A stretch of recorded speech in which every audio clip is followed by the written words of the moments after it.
지역 내 각종 정책과 사업을 둘러싼 갈등이 점점 복잡해지고 있습니다. 이제는 주민과 지자체, 주민 상호 간, 심지어 지자체 간의 대립으로까지 번지고 있는데요.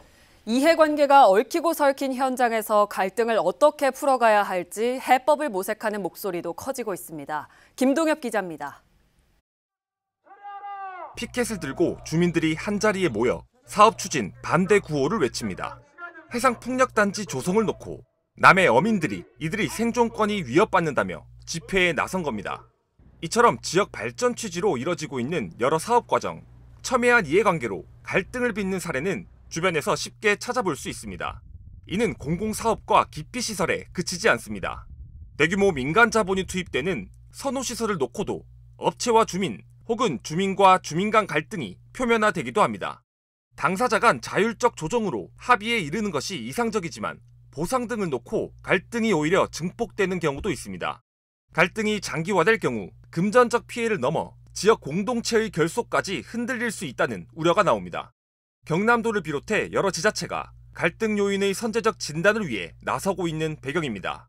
도는 지난 2021년 공공갈등심의위원회 운영을 본격화했습니다. 전체로 봤을 때는 좋은 사업인데 예를 들면은 특정한 사람들은 불이익을 받는 부분이 생기잖아요. 경남도민 전체는 이득인데 보상을 어떻게 해줄 것인지 불이익이 아닌 경우도 있을 수도 있거든요. 그런 부분들에 대한 처리해 나가는 프로세스를 만들어야 되는 거고요.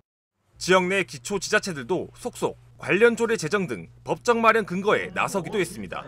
하지만 문제는 제도의 실효성 확보. 이를 위해선 운영 과정의 투명성이 전제돼야 한다는 목소리가 나옵니다. 참여자들이 어떤 역할을 했고 의견의 어떤 조율 과정이나 협의 과정 이런 것들이 제대로 지역 주민들에게 과감 없이 전달이 되었느냐, 투명하게 또 공정하게 하기 위해서는 실질적 어떤 참여자들의 어떤 구성부터 전문가들과 지역의회는 3자 개입이 가능한 갈등 조정 협의회 등 외부 전문가의 적극적 참여를 통해 객관적이고 공정한 중재 기구로 기능해야 한다고 강조합니다.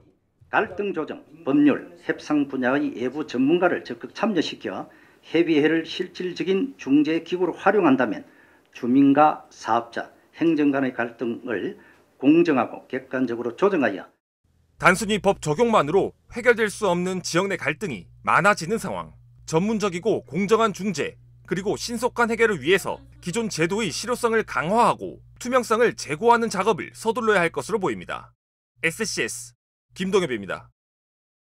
지역의 중요한 소식 어디서든 빠르게 확인하세요. 구독 버튼 눌러주시고 함께해주세요.